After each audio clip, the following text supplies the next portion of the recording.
Start అయిన తర్వాత నేను ఎంచుకున్న ఎజెండా, నా ఎజెండాలో మొదటి పాదయాత్ర నేను చేసినటువంటిది జోగులాంబ గద్వాల పాదయాత్ర చేసింది. ఈ అన్యాయం సంగతి ఏంది అని దాన్ని ప్రజలలో ఎండగట్టాలని చెప్పి, గవర్నమెంట్ కూడా ఒత్తిడి తేవాలని చెప్పి, ఎందుకు తెలంగాణ ఉద్యమం చేస్తున్నా మనకి లోకానికి తెలియాలని చెప్పి నేను జోగులాంబ గద్వాల పాదయాత్ర చేసిన.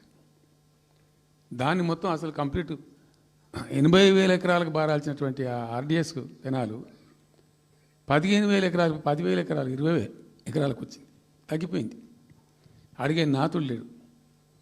నేను అంతకు ముందే, పాదయాత్ర కన్నా ముందే స్వయంగా మేమందరం జిల్లా మహబూబ్నగర్ జిల్లా నాయకులు నేను కలిసి ఆర్డీఎస్ హెడ్ వర్క్స్ ఎక్కడ ఉంటాయంటే కర్ణాటకలో ఉంటాయి, రాయచూరు దగ్గర.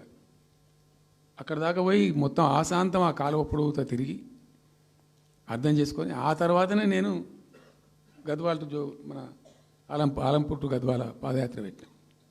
తిరిగి దాన్ని ఎక్స్పోజ్ చేసినాం. అప్పుడు అక్కడ గొడవ చేస్తే మళ్ళీ అప్పుడు జూరాల లింక్ కెనాల్ని మొదలుపెట్టింది చంద్రబాబు నాయుడు. జూరాల టు ఆర్డీఎస్కు లింక్ కెనాల్ అని మళ్ళీ డ్రామా కట్టి, అంటే ప్రతిసారి ఏమార్చడము తెలంగాణ ప్రజలను ఒక రకమైన దగా చేయటం తప్ప రాలే, ఒక డ్రాప్ వాటర్ రాలే, ఎప్పుడు రాలే. సరే కొట్లాడుతూ పోయినాం, ప్రజలు బాగా కలిసి వచ్చిండ్రు, సందర్భం కలిసి వచ్చింది, తెలంగాణ అదృష్టం బాగుంది, తెలంగాణ రాష్ట్రం ఏర్పడింది. ఇదంతా కూడా మీకు అన్నముందు జరిగిన చరిత్ర, ప్రతి ఒక్కరికి తెలిసిన చరిత్ర. ఇది ఏం కొత్త స్టోరీ కాదు, కల్పిత కథ కాదు, పుట్టించి చెప్పేది కాదు.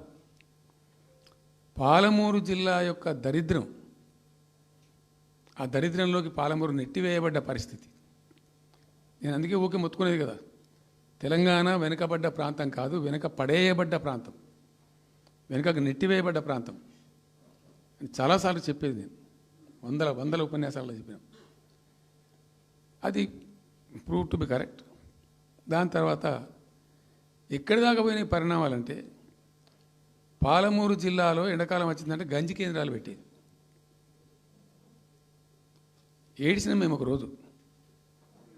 గంజి కేంద్రాలతోని పాలమూరు, ఎందుకంటే యువకులంతా పాపం వలస ఉన్న ముసలివాళ్ళు చచ్చిపోడు, తిండి దొరకక, దానికి గంజి కేంద్రాలు పెట్టి కమ్యూనిస్ట్ పార్టీలు వాళ్ళు వచ్చేది కొంత అడావుడు చేసి ప్రజలకు కొంత గంజి పోసే ప్రయత్నం. చివరి గంజి కేంద్రాలు పెట్టే స్థాయికి దిగజారిపోయింది పాలమూరు. కృష్ణా నది 300 కిలోమీటర్లు పారే జిల్లాలో చాలా దారుణం పోయింది. లివ్వా అంటే కేటాయింపులు ఉన్నాయి, పత ఉంది, కార్ఖానా ఉంది, అప్పర్ కృష్ణా పేరుంది, తుంగభద్ర కాలువ పేరుంది.